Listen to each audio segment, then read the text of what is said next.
नमस्कार, मी Ashwini Pawar. Youth leader न्यूजमध्ये आपलं स्वागत. नजर टाकूया आजच्या ठळक घडामोडींवर. शिवाजी पकडून साहेबांचं जय हो. काय साहेबांचं जय हो. वरमध्ये येत आहे शिवाय राहत नाही. वरमध्ये येत आहे शिवाय राहत नाही. पकडून रे तू मागे बढ़ो, हम तुम्हारे साथ हैं. सांगली विधानसभा मतदारसंघात काल भारतीय जनता पार्टीचा उमेदवार जाहीर केला.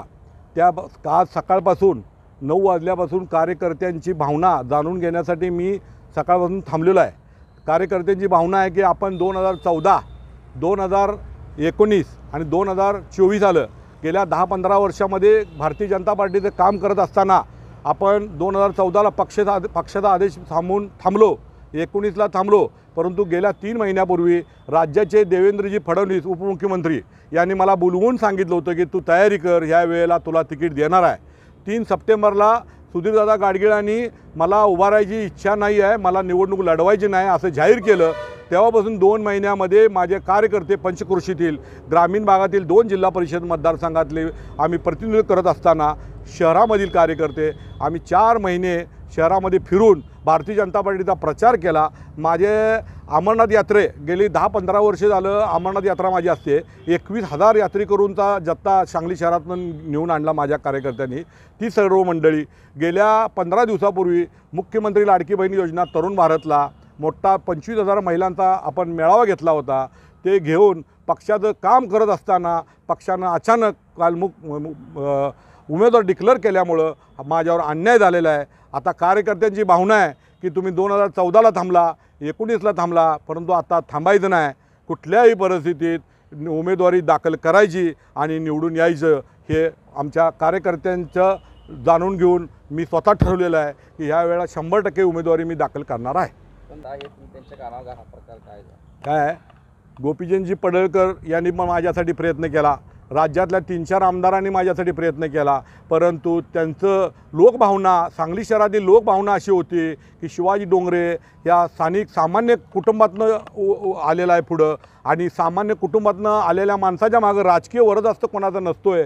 परंतु गोपीचंदजी पडळकर हे माझे मित्र आहेत, ते माझ्यासाठी त्यांनी प्रयत्न केला होता, परंतु त्यांची भावना न जाणून घेता काल उमेदवार डिक्लेअर केलेले आहेत. पण मी त्यांच्याशी न बोलता त्या आमच्या शहरातले जे कार्यकर्ते आहेत त्यांच्याशी चर्चा सकाळपासून झालेली आहे.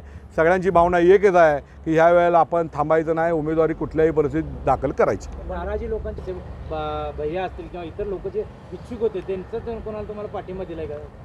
अजून कोणाचं आपलं बोलणं चालू नाही, परंतु त्यांचे जे समर्थक आहेत ज्यांना डावललं आहे त्यांचे मला सकाळपासून फोन येत आहेत की आमच्या माणसाला बी डावललेलं आहे. कमीत कमी सर्वांची चर्चा करून उमेदवार डिक्लेअर करायला पाहिजे होता, ते न करता केल्यामुळं त्यांचे जे समर्थक आहेत त्यांचा मला पाठिंबा आहे. तुम्ही निवडण्यावर ठाम आहात का? 100% अर्ज दाखल करणार आणि निवडणूक लढवणार. तुम्ही सांगताय की आता गेले तुमच्या कार्यकर्त्यांच्या भावना आहेत, तुम्ही उभा राहायला पाहिजे. भविष्यात पक्षाने तुमच्यावर जर दबाव आणला तर तुम्ही उमेदवारी अर्ज मागे घेणार का? पक्षाचा दबावाचा संबंध येत नाही, कारण गेल्या 10 वर्षामध्ये पक्षानं मला सभासद फक्त पक्षाचं केलं, कुठलं पक्षाची जबाबदारी दिली नाही. गेल्या 10 वर्षामध्ये डावलायचं काम तेवढं केलं. शहरामध्ये काही कार्यक्रम असतील तर त्या डिजिटलवर बोर्डावर माझा फोटो पण ते लावत नव्हते. शहरातील सर्वांचे फोटो असायचे, परंतु माझा डावलत नव्हते. कार्यकर्ता मला म्हणायचे की असं हे करतात, तरी मी म्हणायचं जाऊ दे, पक्ष आहे, हे चालत राहत असते. परंतु आता त्याचा अंत झालेला आहे, कारण गेल्या 10 वर्षामध्ये पक्षानं कुठली जबाबदारी आपल्याला दिली नाही.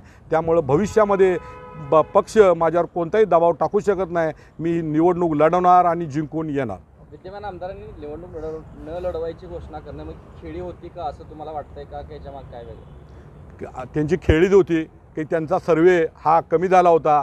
त्यांना लोक म्हणायचे तुमचं वय झालं आहे, ते फिरत नाहीत. 11 ते 2 आणि संध्याकाळी 5 ते 7 हे ऑफिस टाईम आहे त्यांचं.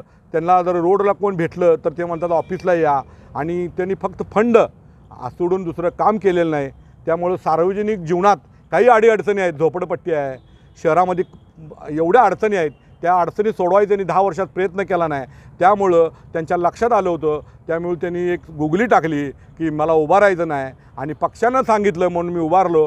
हे जे सहानुभूती घेण्याचा त्यांनी प्रयत्न केला. परंतु ज्या 4 महिने माझे कार्यकर्ते आणि आम्ही जे तळागाळात जाऊन जे काम केलं, झोपडपट्टीमध्ये असू दे, शहरामध्ये असू दे, जिथं पुरामध्ये असू दे, जिथं पाणी येत नव्हतं, कमरवड्या पाण्यात जाऊन आम्ही स्वतः घरांची पाहणी केली, तिथं मदत केली.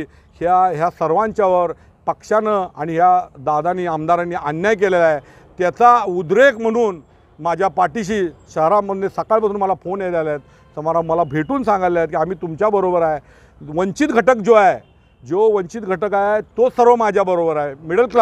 मिडल क्लासचं म्हणणं एकच आहे की आपला माणूस विधानसभेत गेला पाहिजे. आपला माणूस जोपर्यंत विधानसभेत, सामान्य माणूस, घराणीशाही नाही आहे, माझ्या मागं घराणीशाहीचा छाप नाही आहे.